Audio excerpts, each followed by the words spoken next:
కొన్ని స్నేహాలు ఎప్పటికీ మర్చిపోలేం. అలాంటిది మన చైల్డ్‌హుడ్ స్నేహాలండి. అందరికీ తెలుసు. మన చిన్ననాటి స్నేహాల్లో స్వార్థం అనేది ఉండేది కాదు. ఇప్పుడు అలా కాదు.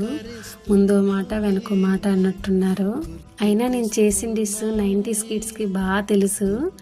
మీకు తెలుసో లేదో నాకు తెలియదు కానీ నాకైతే తెలుసు. చీనీ రొట్టె, చీనీ చపాతీ కూడా అనొచ్చు. నా చిన్నప్పుడైతే మస్తు తినేవాళ్ళం ఇది. 90s కిడ్స్ అయితే బాగా తెలుసు దీనికోసం. అమ్మా నాన్న మనల్ని కంటారు, మనల్ని ఇంకోళ్ళ చేతిలో పెడతారు, మళ్ళీ మనం పిల్లలకి అంటాం. కానీ మనకు మనం తెచ్చుకునే వాళ్ళం ఏంటంటే స్నేహితులేనండి.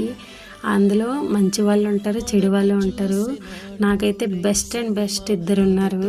అందులో ఒక అమ్మాయి అయితే నేనంటే పడి చేస్తుంది అసలు. ఈ చీనీ రొట్టె చూసినప్పుడల్లా చేసినప్పుడల్లా ఆమె గుర్తొస్తుంది. ఆమె నా బెస్ట్ ఫ్రెండ్ మను అనమాట. మనోజ ఆమె పేరు. మా ఇద్దరం ఇంటర్లో కలిసాము. 10th క్లాస్ వరకు మాది వేరే స్కూలు, వాళ్ళది వేరే స్కూలు.